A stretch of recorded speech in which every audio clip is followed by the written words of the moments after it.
G'day ladies and gentlemen, welcome back to Aussie Starcraft, where this time we're bringing you a tournament series called Kaspersky Arena.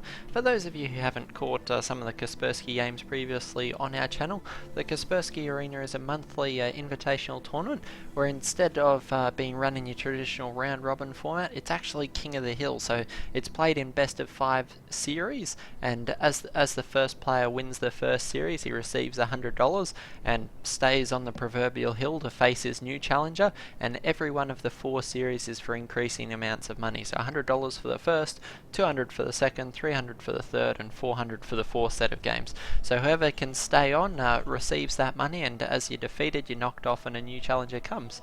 So in the top right hand corner it is Millennium's ForGG. Now this is actually the third set of games, so ForGG's already received $300 as he's stomped his way through Gung Fu Panda and Goody in previous series, and done it in quite spectacular series, both 3-0 series. So I thought we might skip over those and jump through to a series that will hopefully be a little bit more contested, as ForGG's obviously in great form. So in the top right hand corner it's Millennium's ForGG, as our challenger in the bottom left hand corner is a blue Protoss player. It is MouzMana. So it will be a Terran versus Protoss game, and excited to see what these players have in store for us.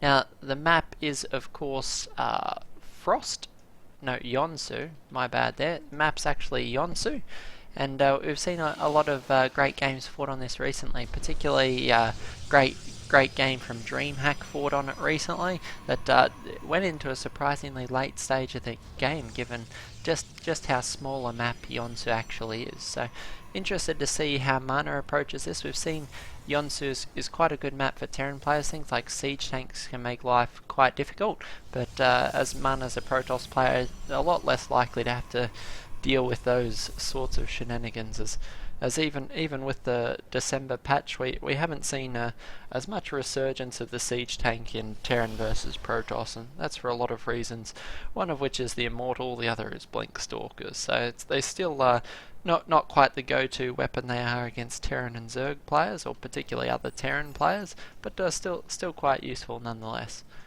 Actually have looks like Moose is up to some sort of interesting shenanigans with his probe, or either that or just deciding to do an extra thorough scout.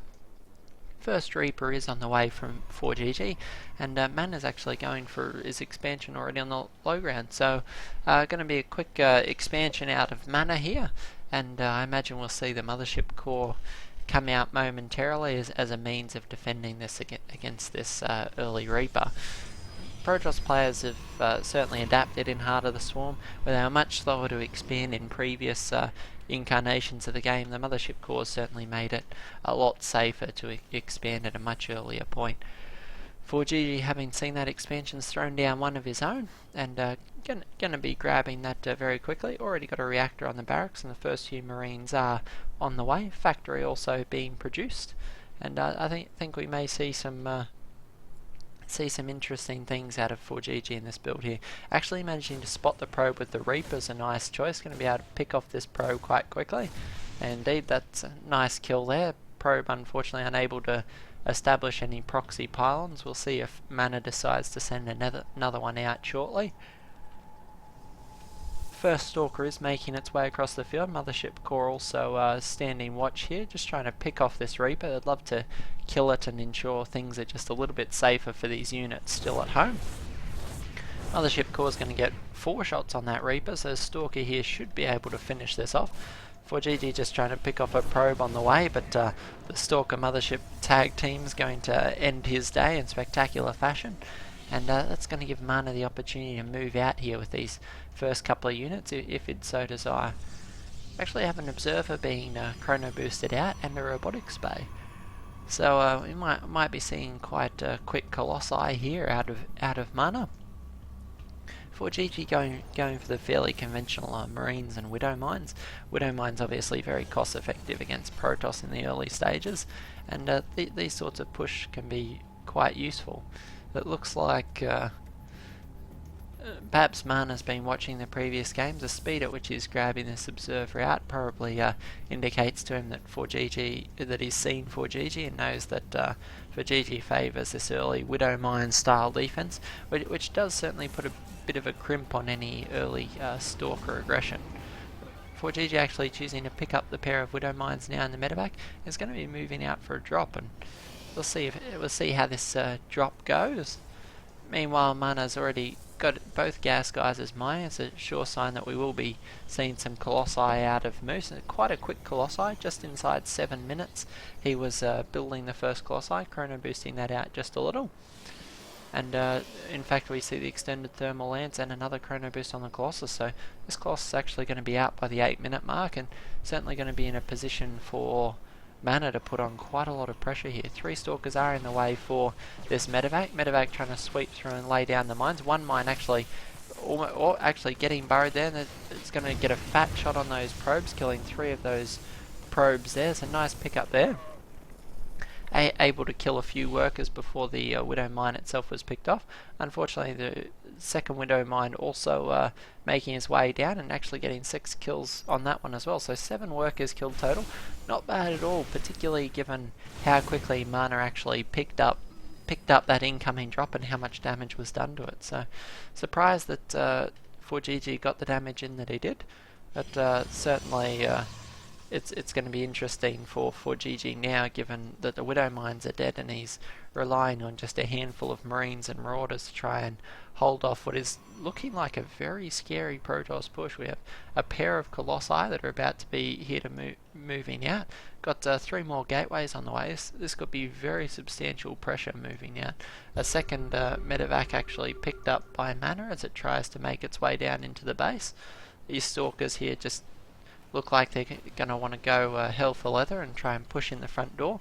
ForGG obviously knows he's in for some strife here. These bunkers are on the way, but these Colossi with extended thermal lance are just going to be well ahead of any Vikings that are produced. 2 on the way now, but still 30 seconds away for that pair.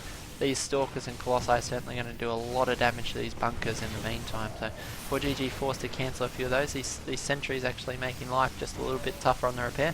Lots of these Marines going down. There's an incredible timing push out of Mana. Protoss players do well to try and emulate this in their own games. Having picked off that early drop, Mana's now putting the pedal to the metal and just going straight out for this expansion. Got to be careful he doesn't take too much damage from the high ground, but the observer is giving him the vision he needs to push in, and Mana's just marching straight up into ForGG's base. So it's a nicely executed timing push for Mana. It's going to do a lot of damage to the supply. We have SCVs being pulled off both bases here. Colossi doing a lot of damage, particularly to the economy of ForGG. Even if he holds here, it's going to be a substantial amount of damage. The Colossi have now been cleaned up. Stalkers beating a retreat onto the low ground. But that was a substantial economic damage to ForGG's base. 28 workers have gone down, relying on just 19 to the 38 of Mana. And another Colossus actually reinforcing here, so these units able to force the Terran army back yet again, and the economy's just been devastated. So we have Mana just in a commanding lead. These quick Colossi combined with the fact that drop was cleaned up, even though it did do some damage. The drop dying is essentially what made it much easier to push. The couple of Widow Mines certainly getting cleaned up would have been nice on defense with those bunkers, but ForGG actually managing to muster quite a force of Marauders here, producing them 2 at a time with some Marines, and actually swinging onto the counter-attack. So is that Mothership core still on the field?